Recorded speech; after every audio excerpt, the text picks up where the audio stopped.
What's up, guys? Welcome to Daily Dose of Reddit. This is your host, Zach, and today's subreddit is r/IDontWorkHereLady. I got a burp. Alright, this story's called, Actually, Ken, I don't work here anymore. Or for you. A friend of mine recently reminded me of this, the absolute best time I ever had dealing with a Karen in the wild. It happened about 30 years ago, so I'm going strictly by memory here. I also have no clue what the name for a male Karen is, so I'll call him Ken. It's actually a pretty good one. Sorry this came out so long, but I think you'll enjoy. I used to work for a chain convenience store, and back in the late 80s, it ran into financial trouble. Corporate decided that, to cut costs, they would sell off and shut down all locations that didn't have a gas station attached. This included my location. Once the stores were sold or closed, our position would be eliminated and we'd be out of a job. Although I was the only assistant manager of our location, I was effectively running things as corporate had decided to pull my manager off to a different location, and the assistant would be good enough since the store was closing anyway. Now on to the story. Here's the cast.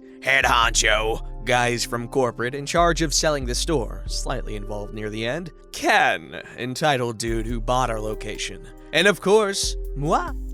Once chain announced that they were closing the stores, it was no secret that we would be shutting down. Of course, us employees were still expected to give good customer service. That was usually no problem as we were in a good area and had pretty decent customers. They liked us, we liked them, but at the same time, we had no flips to give for the occasional Karens. It was nice being able to shut them down. What were they gonna do? Fire us? Good times. I wish I could remember specific instances, but 30 years, they all kind of run together now. The most entitled of all, though, was Ken.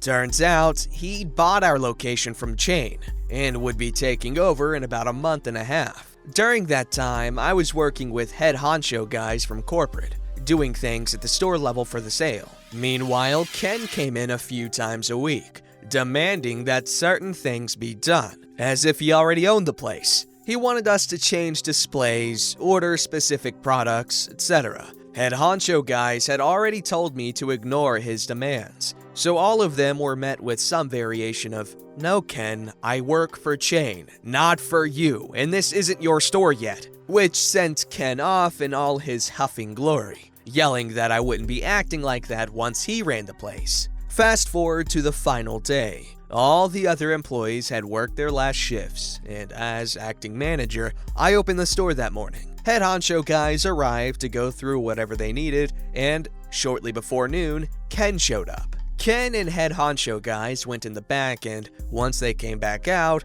we closed the store in order to finalize everything. Head honcho guys and I cashed out the register for the last time, and, most importantly, I turned over my key to the store. Once that was done, something close to the following happened. "Okay, Ken, we're done. It's all yours now." They start packing up to leave. Just making sure, chain no longer owns this location. Ken is in charge now, yes? Head honcho confirms, so I step out from behind the counter. Of course, Ken starts yelling, I think that was his default mode. "Where do you think you're going?" "Home. What does it look like?" "You get back here and get your butt behind that counter where it belongs." "No, I don't work for you." "What do you mean, no? I told you things would be different when I took over, and now you have to do what I tell you to do." With a huge grin on my face, I say, "You just don't get it, do you?" Ken looks confused. "You bought the store, you bought the inventory, but you did not buy the employees, and you sure as hell didn't buy me. So I'll say it one last time.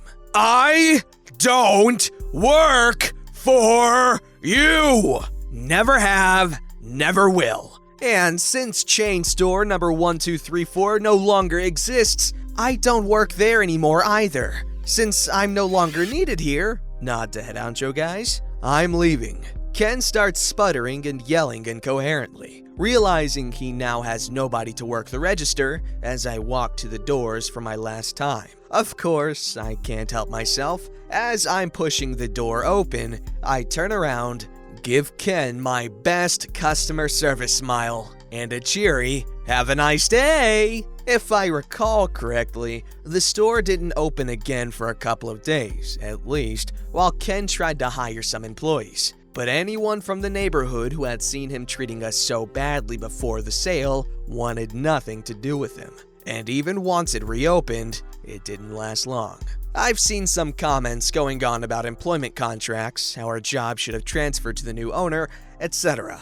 So just to clear things up a bit, I hope, the US doesn't have employment contracts, as apparently other countries do. As noted in the original post, corporate told us up front that once the store was sold or shut down, we would be out of a job. If Chain had been bought out by another company, then maybe our jobs would have transferred over. But Ken bought one location, not Chain as a whole or even multiple locations. Ken never asked any of us if we wanted to stay on and work for him. As one commenter added, "You don't have enough money to afford me anyway," or something close to that. Several commenters have tried to guess which chain this was, but I haven't seen a correct guess yet, as of this edit anyway. I'm a bit hesitant to add that since, much to my surprise, Chain is still in existence. Although I googled them after posting this story, and according to their website, they're down to less than a dozen stores now. Wow, how far they've fallen. They had like well over 1,000 locations if the 1, 2, 3, 4 is anything to go by. And I'm not saying that's the actual store number, but there was 4 digits. Or were 4 digits. Grammar. But anyway, that must have been pretty satisfying. It must be kind of cool working for a store that's closing down, other than the imminent unemployment part. However, if you have something lined up for when the store closes, and you can just be a jerk to anyone who's a jerk to you, I would thrive. I would absolutely just freaking love it there. Let me know in the comments below if you've ever had any experiences working for a closing location and you could just go off on these Karens and Kens. Also, great story, thank you for sharing. Alrighty, this story's called, "I don't want to be on the news, don't put me on camera."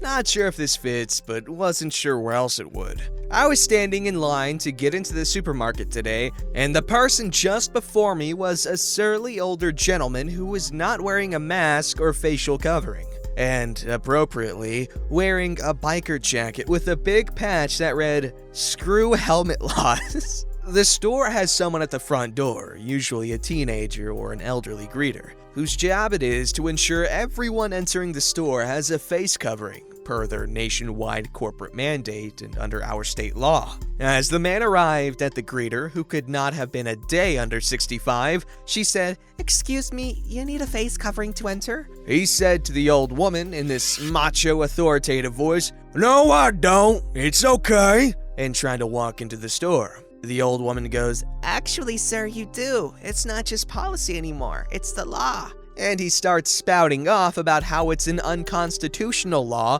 and how the greeter isn't in a position to enforce laws. A minute or two pass and people further back who can't see what's happening at the front of the line are getting restless. They begin to try and see what's happening. The guy is saying, "Look, you're holding the line. If the masks really do work, then everyone who's wearing one is safe, right? And if they don't, then why do you care?" And she was getting kind of desperate at this point and said, "Well, sir, it's because I could lose my job if I let you in there." This is where I come in. I hadn't spoken up before because this was a big guy and I'm just a student who's no good in confrontation. I figured adding myself to the mix would only make the situation work. So I took out my phone and started recording. I figure he would be less likely to do something violent to the greeter or escalate further if he knew he was on camera. Here's what I had forgotten. I was wearing a shirt from a 5K that was sponsored by our local news. So I had Channel X Eyewitness News in huge print across the front. The guy's wife goes, "Good Lord, Howie, the news is filming. What if my work sees this?" So he turns to me and starts telling me he doesn't consent to be on TV, and starts making a speech how we're all treading on the Constitution, not respecting people's rights to bodily autonomy or privacy. I'm trying to tell him that I'm not with the news, and he's like, "I don't care if you're on the clock or not. I don't want to be on camera, and I won't be forced to wear anything I don't want to wear. When did we forget that this is America?" Now this is where it got crazy. The line stretched all the way around the building, and people towards the end were realizing it hadn't moved in a while and were coming up to investigate. An even bigger, more macho guy comes lumbering up and asks what the problem is. Sees this guy going off at the terrified elderly greeter,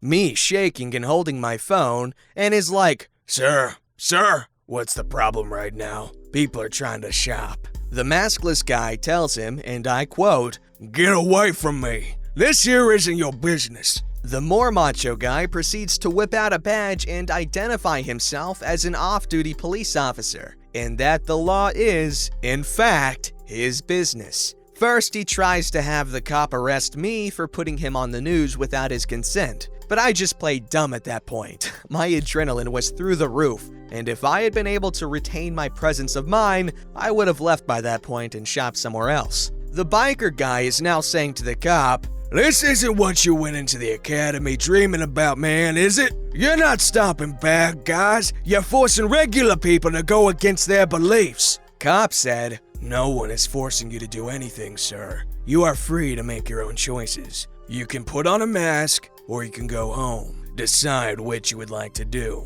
because there is a line here. Nah, he already crossed that line. The biker guy keeps saying he isn't doing anything illegal and he has a right to shop in a public business. And the cop just shakes his head and starts quoting the official mask law that the guy is breaking at him. But the biker guy is just talking over him at that point, and the cop realizes he isn't getting anywhere. So the cop says, Look, I don't want to escalate this, but you're not giving me a choice in this situation. If you won't leave of your own volition, you're trespassing. And starts to explain what will happen. The biker guy is ready to stand firm and says he knows he's in the right, but his wife is smarter and says, Jesus, Howie, are you insane? The man's a police officer! And very ashamedly apologizes as she forces him to leave with various threats. Took nearly 15 minutes to get into the store, caused a major backlog of shoppers, and made a poor elderly woman fear for her safety. Just wear the mask or get your groceries delivered. I mean, seriously, people, of all the hills to die on. Well put, dude, well put. Also, fantastic job recording that interaction. That's actually a really good idea. If you're not quite okay with getting directly involved, it's a good idea to at least record so that way the innocent stays innocent and the guilty is guilty. Unless it's the mafia, don't record the mafia. I'll never make that mistake again. I miss my right hand, guys. I used to work here, lady. The wife encouraged me to share this old story from my college days. So here goes. Background. I used to work at a convenience store in my college days, one famous for its partially frozen, slurpable drinks. We were located just off a major highway in South Florida, so we got a ton of traffic day in and day out, with plenty of regulars each day. I worked there for a few months until a string of robberies started happening at various convenience stores in my area. To paraphrase Will Smith, one convenience store got hit too close to mine, and my mom got scared and said, You're quitting that job and finding a different one. Much as I loved that job and hated quitting, my mom was right, and the store did wind up getting robbed about a week after I left. Nobody was hurt though. I left on good terms with my boss and coworkers though. Found a job at a local grocery store shortly after that. The story. After class one day, I decided to pop into my old store for a drink and some snacks. Bear in mind, I was wearing a red and black polo that looked distinctly different from the store's uniform, but used the same basic color palette. I was rather chatty with the clerk while I did my shopping. I set my snacks on the counter, then walked over to the drink dispenser, grabbed a cup, and before I could turn the nozzle to start pouring that half-frozen delight, I could hear the familiar call of a wild Karen behind me. Excuse me? Yes? Can you pour me a large red one? I guess? I poured her one and started pouring one for myself. And I need some taquitos and some scratches too. Cool. Sounds like a fun afternoon for you. Karen walks off to go grab something, and I head up front to wait for my cashier buddy, Jeffrey, to finish ringing up a customer so I can also check out. A few seconds later, Karen steps up and stares at me for a minute. I felt her eyes on me and asked her politely, Yes, ma'am? I thought I told you I wanted taquitos. Yeah, and scratchers. And? Aren't you gonna get them for me? No, I can't. What do you mean you can't? I'm not allowed back there to handle the food or the lotto. You'll have to wait for him. I pointed friend to check us out first. Excuse me? I'm a paying customer and I'm in a hurry. You work here, so I take priority over you. Huh? I don't work here. I'm also a customer and I got in line before you. Don't lie. I know you work here. I've seen you stocking shelves. Oh, I used to work here a while back, but I quit some time ago. Maybe that's why you recognize me? Very funny. Now quit being lazy and do your job. It's bad enough that you're lying, but you're not even smart enough to realize you're wearing the uniform. So I know you're lying. I'm irritated at this point. Really? Of the two of us, who's the smart one? Look at my shirt and compare it to his. Do you see the style difference and lack of a company logo? Karen looks back and forth between me and Jeffrey, who's trying really hard not to laugh at my situation. We had a brief exchange of looks between us where I asked him to help me out, and he basically said, "Hell no, this is too funny." After a few seconds, Karen gets flushed, clearly embarrassed. Oh, you don't work here. Ding ding ding, we have a winner! Well, then why did you get my drink when I asked you? You're just confusing people now. No, I'm a nice person and helped you because you asked for it. You are clearly not, since you lack basic manners to say please, thank you, or even apologize for the misunderstanding. Karen to my friend, Why didn't you say something then? You kept yelling. I couldn't get a word in edgewise, and he could handle himself. Karen goes quiet and sheepishly asks my friend to get her taquitos and lotto scratchers, which he does while clearly suppressing a grin after finishing ringing me up. I grabbed my stuff and hauled off to the side. The register was right near the door, so I'm waiting there. Karen pays for her stuff and tries to walk past me, avoiding eye contact. Just as some final salt in the rudeness wound, I opened the door for her as she left and said after her, "You have a nice day now, ma'am." After Karen got in her car and pulled out, my friend doubled over in laughter at my situation. I threw a Twinkie at his head for not helping me out, then demanded a free taquito in my best imitation of Karen for the inconvenience. Jeffrey, if you're out there reading this, you're a butthole and I miss you. Hope everything worked out for you. Now I want an 80s movie with a scene like this, with an 80s uniform and all that crap. Now I'm really happy imagining that as an 80s movie. Wow. Man, the movies back then, they were just something else because I guess the lack of camera quality makes the experience more surreal as opposed to real, and it's just magical, man. I'm sorry, I'm having a moment now. That was a great story. That was a blast to read because I was just imagining it happening like that. The 50s and the 80s, obviously aside from sexism and racism and all that jazz, but just the way people dressed and the cars and the diners. Because in the 1980s, the kids from the 1950s are now adults who have money to own and operate their own businesses, so like the 80s diners are 50s diners because 50s nostalgia. Man, who's with me? Am I alone in this? Don't forget to like, subscribe, and hit that bell to never miss an episode.